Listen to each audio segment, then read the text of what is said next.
Čia mūsų automobilis Hyundai 20, važiavęs 33 000 km, kai kurios dalys jau perdažytos, turbūt buvo daužteltas kur nors.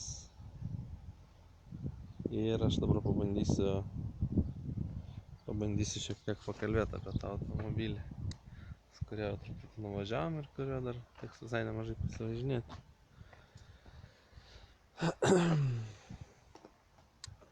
Iš priekio atrodo visai šiuolaikiškai, sėkmingai nukopijuota kažkokia Audi lempos ir panašiai. Viskas šiuolaikiškam stiliuje. Esam gražioje vietoj Gozo saloj prie baterijos ir eisim apžiūrinėti visko. Automobilis yra gana minivieniškas. Kai mums atidavė, buvo sėdynė prikelta iki begalybės ir turbūt vairavo beždžionėlė. Muzika palikta ant viso garso. Tai va, mašina atrodo taip.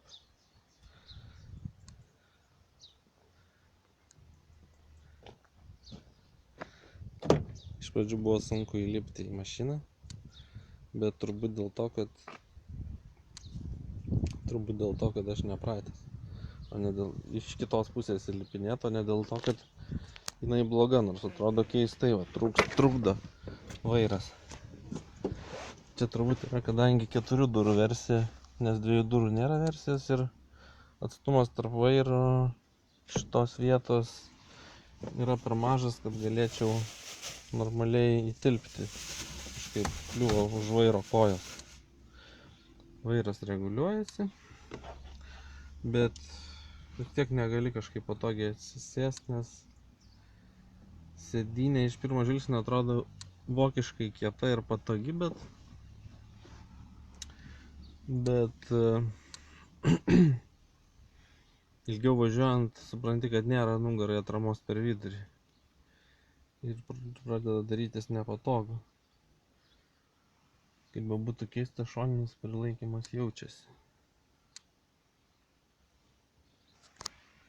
Ir salone tai toksai plastikas paprastas.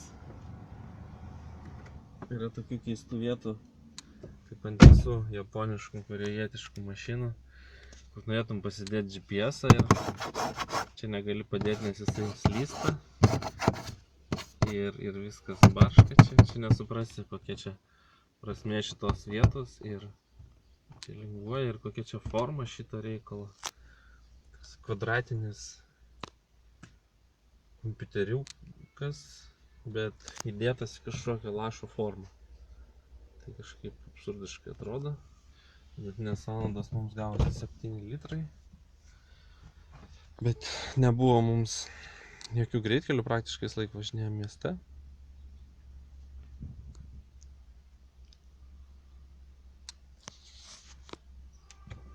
Auros jungiasi normaliai, bet vėlgi kažkoks keistas jausmas, kad kai susireguliuoji viską, kad pavarų svirtis yra per toli, nors aš nesu atsilošęs sėdynę. Rankinis yra laiko gerai ir gali mažylių pirštų ir užtraukus taip jisai laiko. Tai keistas toks dalykas, nes šiaip atrodo, kad jis garsas kaip antram golfe. Lemputės nėra.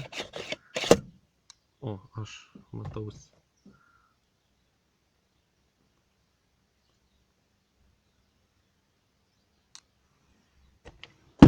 Salono apšvietimo lemputė yra tik tai viena. Šviečia silpnai ir priekyje nieko nesimato naktį, jeigu ją įjungi. Tai nepatogu. Durelių dizainas liūdnas, kaip visose tokios klasės automobiliuose. Jie pagaili štampo brangesnį. Tiesiog nuobodžios formos. O, matau, yra ESP off mygtukas.